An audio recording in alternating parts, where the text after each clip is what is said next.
চরণ যুগল সেবা করে পরমানন্দ লাভ করতে চায়, তাহলে একমাত্র চরণ যুগল সেবা। আমি কে? আমি ভক্ত। আমি কে? আমি বৈষ্ণব। বৈষ্ণব কে? বৈষ্ণব কিন্তু দেবতাদের থেকেও বড় বৈষ্ণব। কোন সম্বন্ধ নেই জড় জগতের সঙ্গে। বৈষ্ণব গোস্বামী। আমি কে? আমি গোস্বামী। গোশব্দের প্রথম অর্থ ভূমি, দ্বিতীয় অর্থ গাভী, তৃতীয় অর্থ ইন্দ্রিয় স্বামী অর্থাৎ নিয়ন্তা, যিনি 10 ইন্দ্রিয়কে দমন করে এহ জগতের সমস্ত সম্বন্ধ পরিত্যাগ করে অপ্রাকৃত জগতে গৌর গোবিন্দের সঙ্গে সম্বন্ধ করেছেন, তিনি গোস্বামী। গোস্বামী ভগবানের ইচ্ছা হয়েছে আজকে একটা দামি বস্ত্র পরিয়েছে, ওনার ইচ্ছা হয়েছে একটা ছেঁড়া বস্ত্র পরিয়ে দিয়েছে, ওনার ইচ্ছা হয়েছে রাজভোগ খাইয়েছেন, ওনার ইচ্ছা হয়েছে অন্নও জোটেনি, ওনার ইচ্ছা হয়েছে গদি খাটে শুয়ে দিয়েছে, ওনার ইচ্ছা হয়েছে মাটিতে শুয়ে দিয়েছেন। ওনার যা ইচ্ছা আমাকে উনি করেছেন। ওগুলো যেমন সুখী, মাটিতেও তেমন সুখী। ইনি পরমানন্দ লাভ করেন, এরাকে কোনো দুঃখ স্পর্শ করতে দেয় না। যিনি সদা সন্তুষ্ট, তিনি কে? যার চৈতন্য হয়েছে, যিনি ভগবানের সঙ্গে সম্বন্ধ করেছেন, সচ্চিৎ আনন্দ সচ্চিদানন্দ বিগ্রহের সঙ্গে যিনি সম্বন্ধ করে ফেলেছেন, কে? যার চৈতন্য হয়েছে, যিনি নিজেকে চিনতে পেরেছেন যে আমি কে? আমি তো দেহ নই, আমি আত্মা, আমি দেই। আমার আপনজন কে? আমার গোবিন্দ। তাকে না কোনো দুঃখ স্পর্শ করতে পারে, না কোনো শোক স্পর্শ করতে পারে। ঘরের মধ্যে থাকেন, সবার সঙ্গে থাকেন, কিন্তু আসক্তি শূন্য। ইনি গোস্বামী। গোস্বামী এই কার্ডে লিখে দিলে গোস্বামী হয় না। আমি কে? আমি গোস্বামী। আমি গোস্বামী, আমি সংসারে রয়েছি, কিন্তু আমি ছেড়ে এবার সাধু হব। আমি সাধু, আমি মহন্ত, আমি সন্ত, আমি মহারাজ। এই যে উপাধি, এগুলো গর্ব আসে, অহংকার আসে, যেটা পতনের মূল। তাহলে আমি কে? জীব কৃষ্ণের নিত্য দাস, ইহা ভুলে গেল, মায়া পেঁচা সীতাকে গলায় বাঁধিল। আমি কে? আমি কৃষ্ণের দাস। তাহলে আমি চাই না, আমি শুধু তোমার দাস হতে চাই। দাসানুদাস। দাস হতে গেলেও তো গর্ব না, আমি ভগবানের দাস না, দাসানুদাস। তোমার দাস, তাদের দাস যেন আমি হতে পারি। তাহলে নিত্য যদি আমরা দাস হতে চাই, তাহলে এই দেহটাকে আমাকে ছাড়তে হবে। দেহ যতদিন ধারণ করব, ততদিন কিন্তু আমি কখনোই মুক্তি পাব না। এই জন্য হরিদাস ঠাকুর বলেছিলেন, হরিনাম করো, দেখবে তোমাদের মৃত্যু নাই। বলে হরিনাম করলে মৃত্যু হয় না? হয়তো হরিনাম করতে করতে যিনি যায়, তার কখনো আর জন্ম হয় না। আর জন্ম যখন হয় না, তখন মৃত্যু বন্ধ হয়ে যায়। তাহলে আমাকে নিত্য দেহ প্রাপ্ত হতে হবে। তার যদি আমি চিরদিন, কারণ আমি যতদিন আসা যাওয়া করব, ততদিন আমি তার দাসত্ব করতে পারছি না। যৌবনে দাসত্ব করছি, শিশুকালে যখন 6 মাস পঙ্গু হয়ে থাকি, তখন আমার তার দাসত্ব হয় না। যখন জরাজীর্ণ হয়ে যায় দেহটা, তখনও আমার দাসত্ব করা হয় না। হয় কি? যখন আমি দেহ ছেড়ে 1 বছর প্রেতাত্মা হয়ে গাছে থাকি, তখনও আমার দাসত্ব করা হয় না। তাহলে যেদিন দেহ ছেড়ে নিত্য দেহ প্রাপ্ত হব, সেদিন আমি তার দাস হতে পারব। তাহলে দেহটাকে আমার ছাড়তে হবে। ছাড়তে হলে আমাকে ঈশ্বর তত্ত্ব জানতে হবে, ভগবানকে জানতে হবে, নিজেকে জানতে হবে যে আমি কে। আমি যতদিন নিজেকে না জানবো, ততদিন আমার আসা যাওয়া বন্ধ হবে না। আমি যতদিন জানবো না যে যা কিছু আছে সব আমার,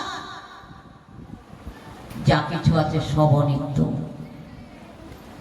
অর্জুনকে যখন ভগবান বললেন, হে অর্জুন, এই যুদ্ধে আমি অস্ত্র ধারণ করব না, আমার সৈনিক কাছে নিয়ে যাও নারায়ণী সেনা। অর্জুন তখন বললেন, তোমার নারায়ণী সেনা আমি চাই না। প্রশ্ন করলেন, গোবিন্দ কেন? আমি অস্ত্র ধারণ করব না, তুমি বললে আমাকে চাও, আমাকে দিয়ে তুমি কি করবে? আমি জানি এই পৃথিবীতে একমাত্র তুমি নিত্য আর আমি নিত্য, আর জগতে যা আছে সব অনিত্য। এই পৃথিবীতে যা তোমার থেকে সৃষ্টি হয় সব অনিত্য। আমি সেই অনিত্য বস্তু কিছু চাই না, আমি একমাত্র তোমাকে চাই, আর কিচ্ছু চাই না। তাহলে আমি হচ্ছে সেই আত্মা যার জানার পিপাসা আছে, যার মুক্তির পিপাসা আছে। আমি চাই গোবিন্দ চরণে নিত্য সেবা হবে, তার কখনো ঘুম আসে না। আর যারা জড় জগতের সঙ্গে সম্বন্ধ আছে, যদিও বা ভগবানের নাম করতে গেলাম, ভগবানের কথা শ্রবণে গেলাম, তখন দেখবেন আস্তে আস্তে ইন্দ্রিয়গুলো শিথিল হয়ে আসে, ঘুম চলে আসে। এই অন্তরঙ্গ ভক্তদের নিয়ে হরিবাস, উনি বললেন, তুমি বললে, শ্রবণ হলো, কীর্তন হলো, নিশি শেষ হয়ে গেল। সকালবেলায় যদি ভগবানের চরণে, গোবিন্দ চরণে, গৌর চরণে প্রণাম করতে পারেন, আত্মসমর্পণ করতে পারেন, আমার যে 14 দিনের পাপ, এমনি পাপ কিন্তু খণ্ডন হয় না, কিন্তু এই যে ক্ষুদ্র ক্ষুদ্র যে অজানা পাপগুলো, যেগুলো জানি না, পায়ের নিচে পশু পড়ে গেল, পিপিলিকা পড়ে গেল, কীট পতঙ্গ, এই যে ক্ষুদ্র ক্ষুদ্র পাপ। আমি এমন একটা কথা বললাম, আপনি দুঃখ পেলেন, এই যে ক্ষুদ্র ক্ষুদ্র পাপ, এই 14 দিনের পাপ আপনার খণ্ডন করে দেবেন ভগবান। এই জন্য তার চরণ তলে বজ্রচিহ্ন ধারণ করেছে, বজ্রাঘাতে সকল পাপ আপনাকে খণ্ডন করে দেবে 14 দিনে। কিন্তু আপনার জেনে যে পাপগুলো, তবে আপনি যদি মনে করেন আমি একাদশী তিথি পালন করি আমার পাপ খণ্ডন হয়ে যায়, তাহলে আমি পাপ করতেই পারি, মিথ্যা কথা বলতেই পারি, একটাও খণ্ডন হবে না, ওগুলো জমা থাকবে। এই জন্য মানুষ জন্মালেই একাদশী তিথি পালন করতে হবে। বলে শিশুকালে, আচ্ছা ছোট ছোট বাচ্চারা কি অন্ন না খেয়ে থাকতে পারে? বলতেই পারে না, ওদের তো রান্না করে দিতেই পারে। যে শিশুটাকে আপনি একাদশী তিথিতে অন্ন রান্না করে দিচ্ছেন, সেই শিশুটি কি 6 মাস অন্ন খেয়েছিল অন্নপ্রাশনের আগে? তাহলে তখন যদি বেঁচে ছিল, আজকে কেন বাঁচতে পারবে না? আর আমরা যেমন জন্মালে পাপ হয়, পাপ খণ্ডন হওয়ার কোনো রাস্তা নেই একাদশী তিথি। কারণ ভগবান যখন পাপ পুরুষকে সৃষ্টি করেছিলেন, আমাদেরও সৃষ্টি করেছিলেন, মানুষ পাপভোগী হয়ে নরকগামী হয়, নরক যন্ত্রণা ভোগ করে। তখন যমপুরীতে ভগবান একদিন গেছেন, জীব তখন এই শাস্তি পাচ্ছে, আর্তনাদ করলেন। তো ভগবানের করুণা হলো, ভগবান তখন নিজের অঙ্গের জ্যোতির থেকে এই একাদশী সৃষ্টি করেছিলেন। তোমরা একাদশী তিথি পালন করবে, পাপ তোমাকে আর স্পর্শ করবে না। মানুষ যখন একাদশী তিথি পালন করে, পাপ তাকে স্পর্শ করে না। পাপ পুরুষ তখন ভগবানকে বলেছিলেন যে হে প্রভু, আপনি তো আমাকেও সৃষ্টি করেছেন, তা আমাকে একটু জায়গা দিন, আমি সেখানে থাকবো। পঞ্চপুরুষের মধ্যে পাপ পুরুষের জায়গা দিয়েছে। তাই এই তিথিতে যারা পঞ্চশস্য ভক্ষণ করে পাপ তাকে আশ্রয় করে, কোনো খণ্ডন নেই। তবে জানা যে পাপগুলো আমরা করি এ কিন্তু কখনো ক্ষমা হবে না।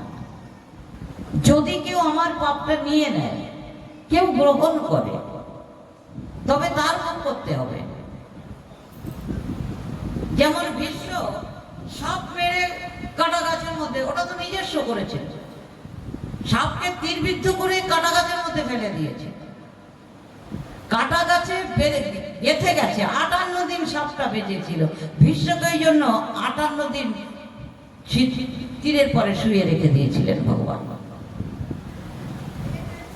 গুনে গুনে তীর মেরেছিলেন, যতগুলো কাটার খোঁচা সাপের গায়ে লেগেছে। তাহলে যেমন পাপ আমি করবো আমাকেই ভোগ করতে হবে। এই জন্য জন্মান্তরীণ কমাতে হবে। যদি কমানো যায় তাহলে পাপটা একটু কমে, নচেত এই পাপগুলো আমাকেই ভোগ করতে হবে, কেউ ভোগ করে দেবে না। কে নেবে আমার পাপ? জগন্নাথের জ্বর হয়, 15 দিন জ্বর হয়, স্নানের জন্য নয়, মাধবের 15 দিনের পাপ নিয়েছিলেন। তাই আজও জগন্নাথ সেই পাপ হয়ে, ভক্তের পাপ বয়ে নিয়ে বেড়াচ্ছে। গিরিশ ঘোষের পাপ নিয়েছিলেন রামকৃষ্ণ পরমহংসদেব, গলায় ক্যান্সার। এইরকম কে নেবে আমার পাপ? এই জন্য যার যার পাপ তার ভোগ করতে হয়। সাবধান, বড় কোনো পাপ তো অপরাধ তো করবোই না। আর এই ক্ষুদ্র পাপ খণ্ডন করবার জন্য প্রত্যেকটি মানুষকে নিষ্ঠার সহিত একাদশী পালন করতে হবে। ওই আজকে পারি না, রুটি খেলাম, একাদশী তো, তবে আমার কথা খান। বলে পারি না ভাত না খেয়ে খান। বলে আবার ওই হাড়টা না খেয়েও পারি না, খান। বলে ফল খাবো, খান, যা খুশি তাই খান, কিন্তু হরিবাসরে আসুন। জেনে নেন নিজেকে যে আমি কে। যেদিন জানতে পারবেন সেদিন আপনার চিন্তা হবে যে আমি আমার কর্তব্য কি। হরিবাসরে শুনেছিলাম এটা কি করতে হবে, আমাকে কেমন ভাবে চলতে হবে। আমি কে? আমি আত্মা, আমি তো দেহ নই। তাহলে আমার মৃত্যু আর জন্ম ভীষণ কষ্টে। আমি মাতৃজঠরে অন্ধকূপে থাকি 10 মাস, প্রেতাত্মা হয়ে গাছের ডালে 1 বছর, একটা দিন কম নয়। 6 মাস পঙ্গু হয়ে থাকে বাচ্চা, কথা বলতে পারে উঙা উঙা, খিদে লাগলে বলে উঙা উঙা, পেটে ব্যথা বললে বলে উঙা উঙা, বলতে পারি কিছু? তখন পারিনি, ওটাও কষ্টের জন্য। সুখ যৌবনে একটু সুখ, তবুও যৌবনে সুখ হয় না। আর বৃদ্ধকালে তো আবারও বলি আমাকে মুক্তি দাও, তার মানে সুখ।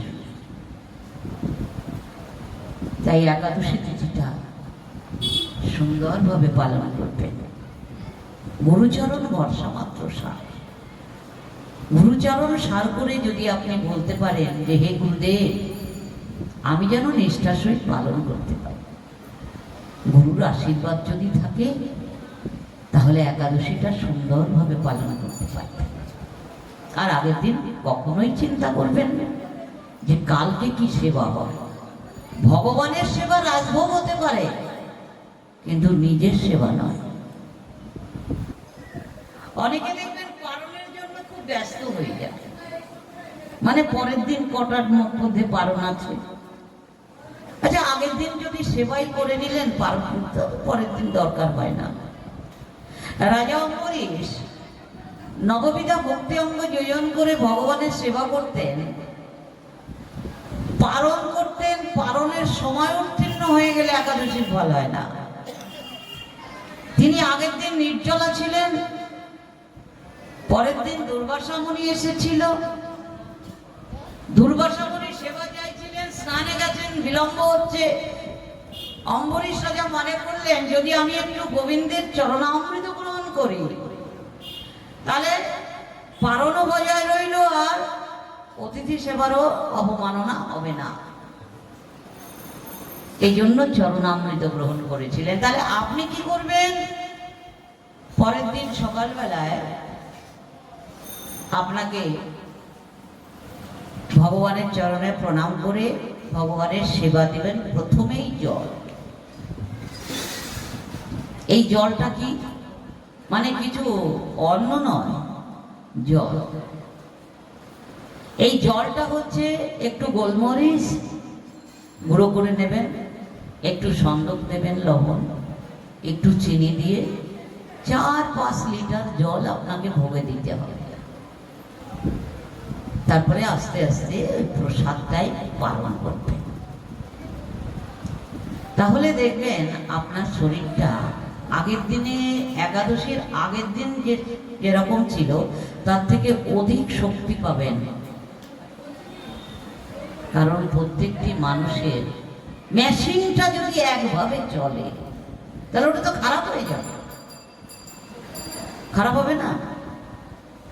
একে মাঝে মাঝে বিশ্রাম দিতে হবে এই দেহ মেশিনটাকে। আর জলটা পাবেন, দেখবেন ওই মেশিনটা যেমন তেল দিয়ে ধুয়ে দেওয়া হয় তেমনি আপনার এই ভেতরটা ধুয়ে যাবে এবং আপনি সুন্দর শক্তি পাবেন এবং স্বাস্থ্য আপনার ভালো থাকবে। মুনি ঋষিরা করে গেছে, আপনি কেন করবেন না? আমরা পারি না শুধু দেহের চিন্তা, কিন্তু দেহটাকে ভালো কি করে রাখতে হয় সেটা জানি না। ভাবি যে শুধু মনে হয় ভেতরে দিলেই মনে হয় আমি সুখী। না, একাদশ ইন্দ্রিয়কে দমন করা নামই একাদশী উপবাস। কথার অর্থ একটা দিন গোবিন্দের সঙ্গে সেবায় তার সঙ্গে বসবাস করা, তার নামে বসবাস করাকে বলা হয় উপবাস। আমরা বলি জয় নিতাই। আজকে একটু নিতাইয়ের কথা সাধন। আমার নিতাই চাঁদ কে? কেন আমরা জয় নিতাই বলি? নিতাই হচ্ছে কৃষ্ণের এক অংশ সংকর্ষণ। সংকর্ষণ কথার অর্থ আকর্ষণ করা। মহাপ্রলয়ের পর ভগবান যখন অনন্ত শয্যায় যান তখন স্থাবর জঙ্গম পাহাড় পর্বত এই সংকর্ষণে আকর্ষণ করে ধরে রাখে। তাই এর একটি নাম হচ্ছে সংকর্ষণ, আরেকটি নাম হচ্ছে রাম। রাম কেন? সৃষ্টি, স্থিতি, প্রলয়। এটা কে করেন? ভগবান নয়, এই রামকে দিয়ে করান। রাম সেই কাজটি এত সুন্দরভাবে করে যে ভগবান এবং আত্মরঙ্গন আশ্চর্য হয়ে যায়। তাই এর একটি নাম হচ্ছে রাম, আরেকটি নাম হচ্ছে বল। বল কেন?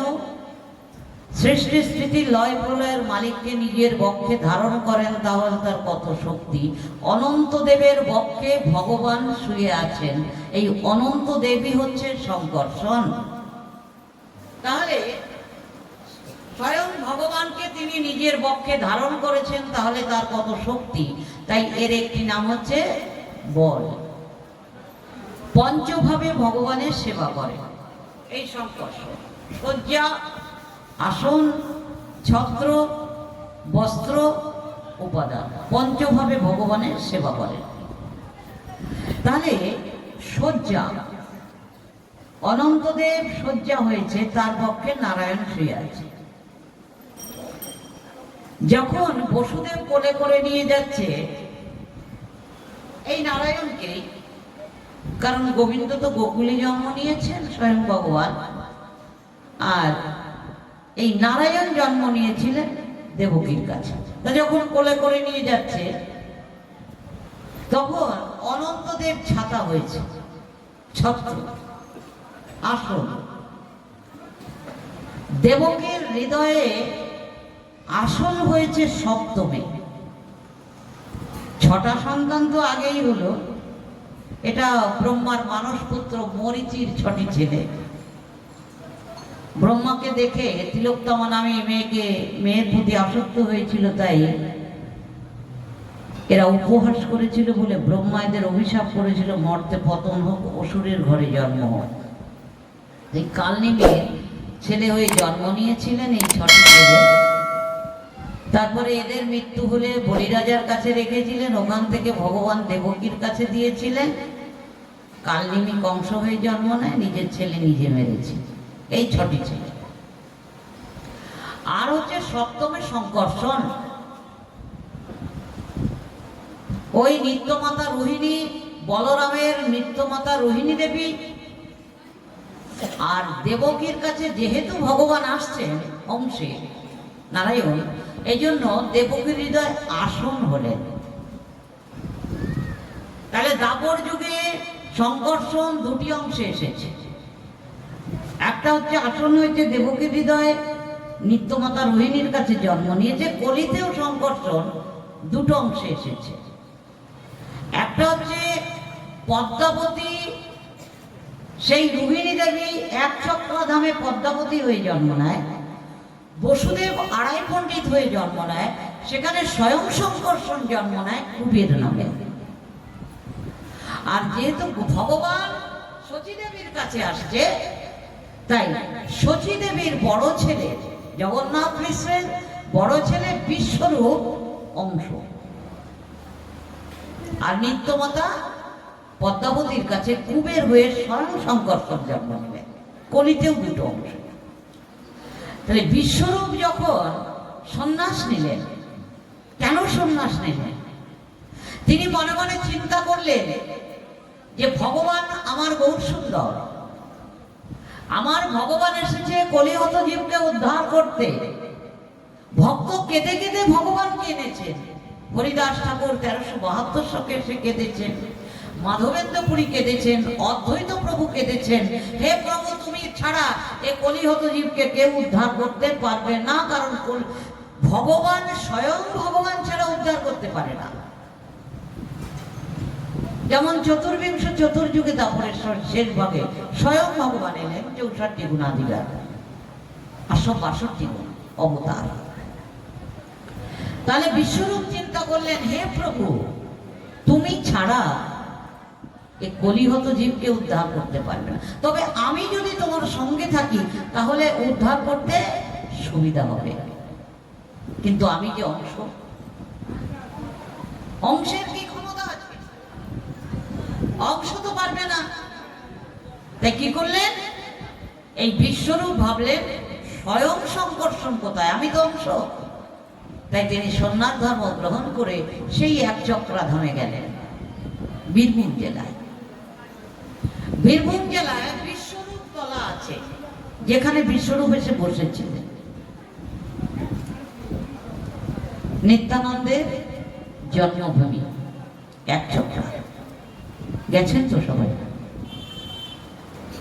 1 চক্রাধামে গেছেন তো? তারাপীঠ গেছেন কে কে? হাত উঁচু করুন তো একটু।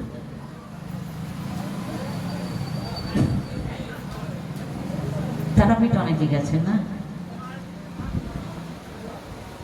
1 চক্রাধামে কে গেছেন নিত্যানন্দের জন্মভূমিতে?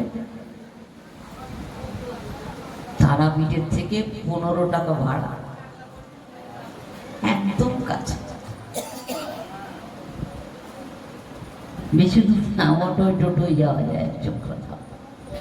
এবার তারাপীঠে গেলে যাবে। আমার নিতাইয়ের জন্ম শুনেন, যেখানে নিতাই না হলে কিছু হবে না। তাহলে সেই 1 চক্রাধামে জন্মগ্রহণ করলেন, বিশ্বরূপ তো গেলেন। গিয়ে যেখানে নিত্যানন্দের আজও প্রদীপ জ্বলছে, সুতিকা গৃহ, ঠিক তার সামনে লেখা আছে দেখবেন বিশ্বরূপ তলা। ওখানে বিশ্বরূপ গিয়ে বসলেন।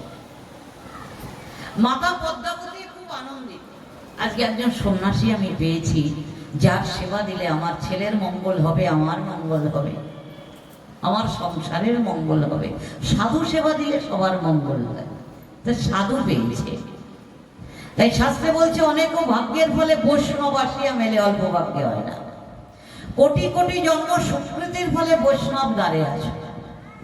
আপনি বলবেন বৈষ্ণব তো আমার বাড়ি রোজ আসে নাকি? আসে না? আমি পদ্মাবতীর কথায় যাচ্ছি, একটু বৈষ্ণবের কথা বলি। ও তো আমার বাড়ি রোজ আসে নাকি? ওমা দুটো ভিক্ষা দাও, আমি গোবিন্দ সেবা দেবো নাকি?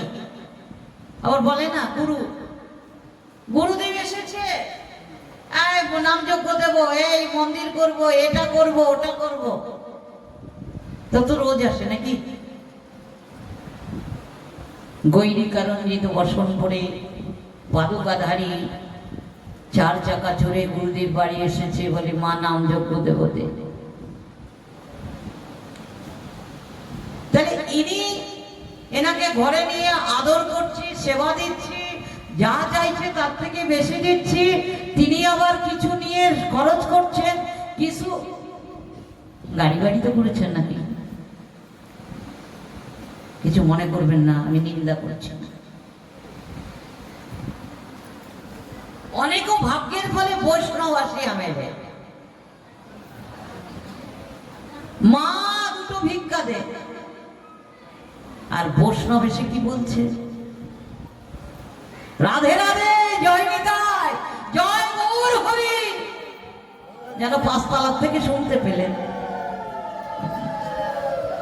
কিন্তু দেখলেন ইনি একেবারে একটা কৌপিন পরা, একেবারে আলগা গায়ে, তাও মানে চিমটি দিলে মাটি উঠে, খালি পায়ে পা ফেটে গেছে, একেবারে ভিখারি। অনেকে বলে আসুন হাত জোড়া আছে, আর অনেকে বলে, অনেকও ভাগ্যের ফলে বলে আপনি আমার ঘরে আসুন। চাইলো কিছু, বসতে দিলেন, চরণে একটা প্রণাম করলেন। এইবার সাধু কি বলছে? যাকে আপনি দিলেন, যিনিকে তোর মঙ্গল হোক, তোর এই হোক, তোর ওই হোক, এত কিছু বলে ফেললেন।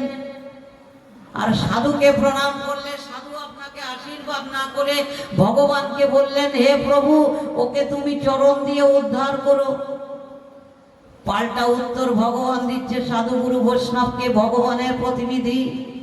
ভগবান কৃপা করতে নিজে আসেন না, এদের একজনকে পাঠিয়ে দিয়েছেন। সে এসে বলছে, প্রভু তুমি ওকে চরণ দিয়ে উদ্ধার করো। প্রভু বলছে, যাকে চরণ দিতে বলছিস ও তো আমার চরণ কোনোদিন সেবা করে না, তথাপিও তুই বলেছিস তো, তাই ওর সেবা না করলে ওকে চরণ দিয়ে উদ্ধার করতে হবে। কারণ আমার ভক্ত সত্য সংকল্প, যা বলে আমাকে তাই করতে হবে। অনেকও ভাগ্যের ফলে বৈষ্ণব আসিয়া মেলে, কোটি কোটি জন্ম সুকৃতির ফলে এই বৈষ্ণব আপনার দ্বারে এসেছে, যিনি উদ্ধার করে নিলেন। আপনি এক মুঠো চাল দিলেন,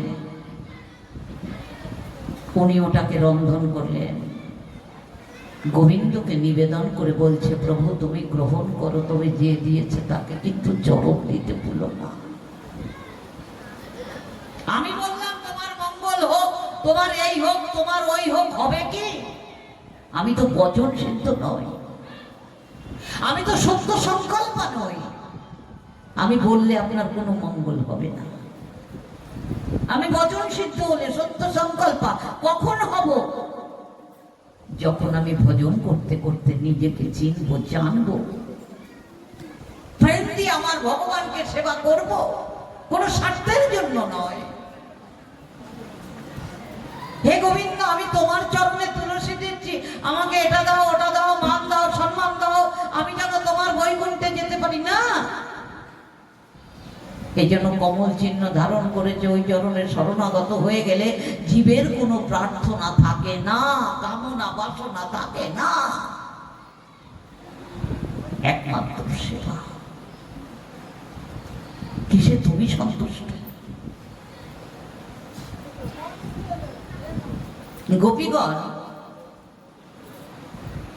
মধুময় বৃন্দাবনে গোপীগণ চাকার সামনে শুয়ে পড়েছিলেন, গোবিন্দকে মথুরায় যেতে দেবে না। রাধারানী এক পাশে দাঁড়িয়েছে। গোবিন্দ বলছে, গোপীগণ সামনে শুয়ে আছো কেন? গোপীগণ বলছে, তুমি এই তোমার রথের চাকা আমাদের দেহের পর দিয়ে টেনে নিয়ে যাও, তোমাকে ছাড়া বাজবে। গোবিন্দ বললেন, তোমরা ভালোবাসো। ভালোবাসা কাকে বলে তাই জানো না? জানি না। ভালোবাসি বলে বলছি তো রথের চাকা টেনে নিয়ে যাও, তোমায় ছাড়া বাজবে না। এ তো জড় জগতের ভালোবাসা গো। আমার কাছে শোনো, ভালোবাসা কাকে বলে। উঠে দাও, আমি ছেড়ে চলে যাচ্ছি 100 বছরের জন্য। এই 100 বছর ধরে আমার জন্য কাঁদবে। শেষের দিন যদি কাঁদতে পারো, বুঝবো তোমরা আমায় ভালোবাসো। কি বলে ভালোবাসা? রাধারানীকে জিজ্ঞাসা করলেন, রাধে আমি মথুরায় যাচ্ছি। রাধারানী বললেন, মথুরায় যাচ্ছ, যাও, তোমার কষ্ট হবে না। না, আমার কষ্ট হবে না। তবে হবে, মথুরায় যে যদি তুমি সুখে থাকো তাহলে আমার কষ্ট হবে না। যদি কষ্ট পাও তখন আমার কষ্ট হবে।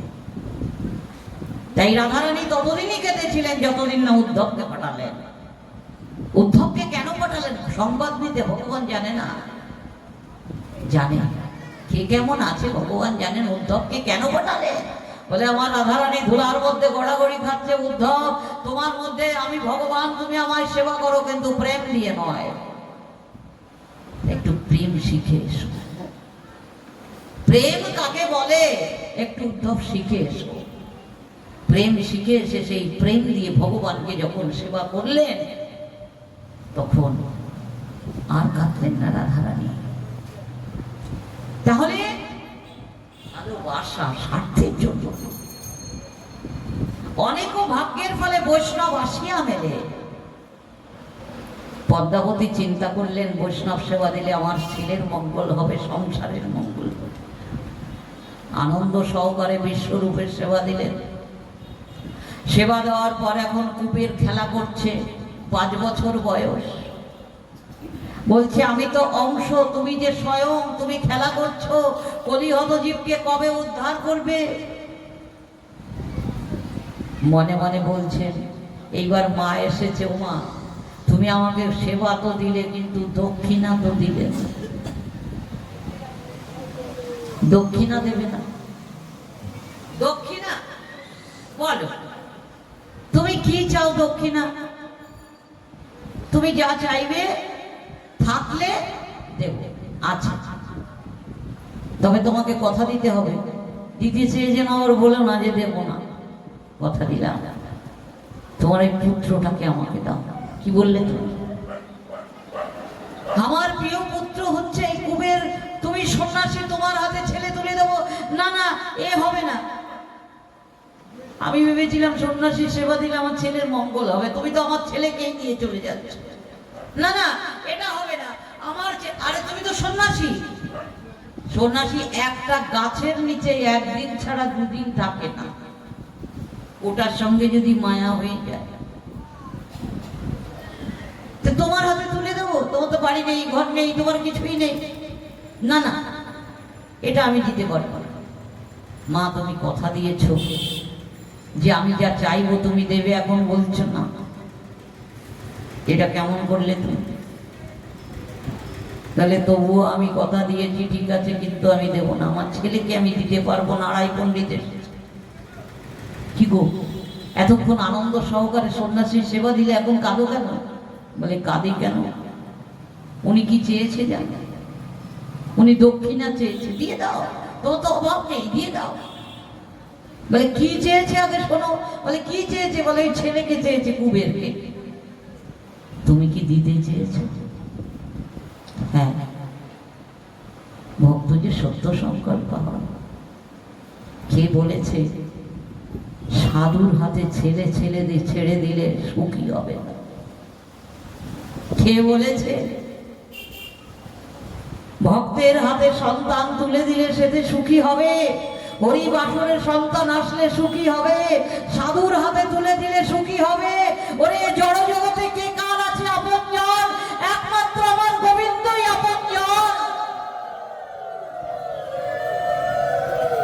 তাছাড়া আপনজন বলে তো কেউ নেই। মায়া যতদিন থাকবে কাছে, গোবিন্দ থাকবে দূরে। পদ্মাবতী, তোমার আপনজন গৌর হরি গোবিন্দ, আমার আপনজন গোবিন্দ, কুবেরের আপনজন গোবিন্দ। কুবের পাশে থাকলে মায়া কাজ করবে, ভগবান দূরে থাকবে। ও চলে যাক ওর সন্তানে, ও গোবিন্দের কাছে, আমরাও আমার গোবিন্দের সেবা করব। দিয়ে দাও। কেন দেবে না? পদ্মাবতী দিয়ে দিলেন, সন্ন্যাসীর হাতে তুলে ছেলেকে। বিশ্বরূপ নিয়ে গুরুচরণে আশ্রয় দিলেন প্রথমে। এইবার এর মনে এত আনন্দ, দীক্ষা পেয়ে এত আনন্দ, তাই নাম রাখলেন গুরুদেব তার নিত্যানন্দ।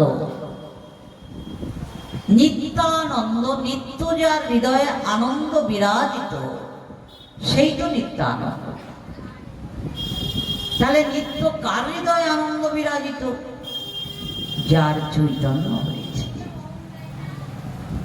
তবে চৈতন্য হবে কি করে? হরি নাম করুন, হরি নাম করুন। হরে কৃষ্ণ কৃষ্ণ কৃষ্ণ হরে হরে, হরে রাম রাম রাম হরে হরে। 16 নাম 32 অক্ষর। শ্রবণাং কীর্তনাং বিষ্ণু শরণাং পাদ সেবনম অর্চনাং বন্ধনম দাস্য সভ্য আত্মনিবেদনম। দরকার নেই, 6টি অঙ্গ যোজন করুন। আস্তে আস্তে আপনার চিত্ত দর্পণ শুদ্ধ হবে। শুদ্ধ হলে ভক্তির উদয় হবে, ভক্তি গাঢ় হলে রতির উদয় হবে, রতি গাঢ় হলে প্রেমের উদয় হবে। প্রেম চৈতন্য, চৈতন্যই সন্ন্যাস।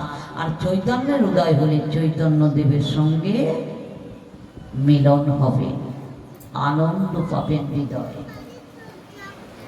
তাহলে নিত্য যার আনন্দ হৃদয়ে বিরাজিত, সেই তো নিত্য আনন্দ নাম রাখলেন।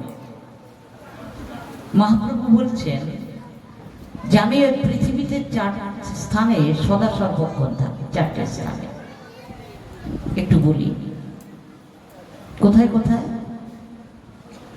নিত্যানন্দের নর্তনে, শ্রীবাস অঙ্গনে, রাঘব ভবনে, আর শচীর রন্ধনশালা। এই পৃথিবীতে মহাপ্রভু নিত্য বিরাজিত 4টি জায়গায়। একটু বলি শ্রীবাস অঙ্গনে কেন?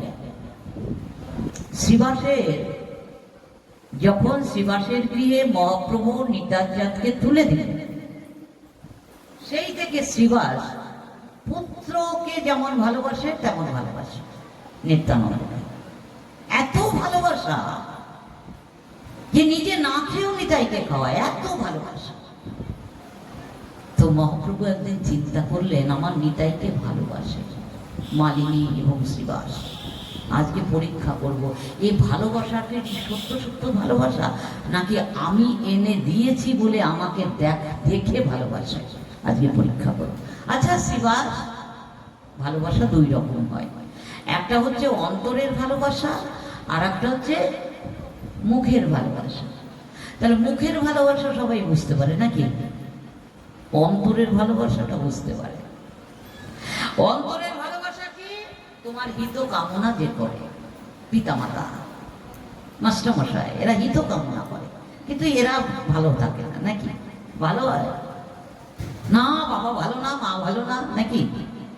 বন্ধু বান্ধব ভালো। তাহলে মা বাবা হিত কামনা করে, আর কি করে? গুরুদেব একমাত্র হিত কামনা করে। গু মানে অন্ধকার, রু মানে আলো। যিনি অজ্ঞান অন্ধকার দূর করে জ্ঞানের প্রদীপ জ্বালিয়ে দিয়েছেন তিনি গুরুদেব। গুরুদেব তরি এখান থেকে তুলে নিয়ে গোবিন্দের কাছে পৌঁছে দেবেন, তিনি হচ্ছেন গুরুদেব। ইনি হিত কামনা করেন। তাহলে এক হচ্ছে মুখের ভালোবাসা, আর এক হচ্ছে অন্তরের ভালোবাসা। এ কোন ভালোবাসা? আচ্ছা শিবা, তুমি এই যে নিতাইকে ভালোবাসো, কেন ভালোবাসো? আরে ও তো এসে বলেছে আমি 1 চক্রা পণ্ডিতের ছেলে, ব্রাহ্মণ ঘরে জন্ম, কিন্তু কোথায় জন্ম, কি বৃত্তান্ত কিছু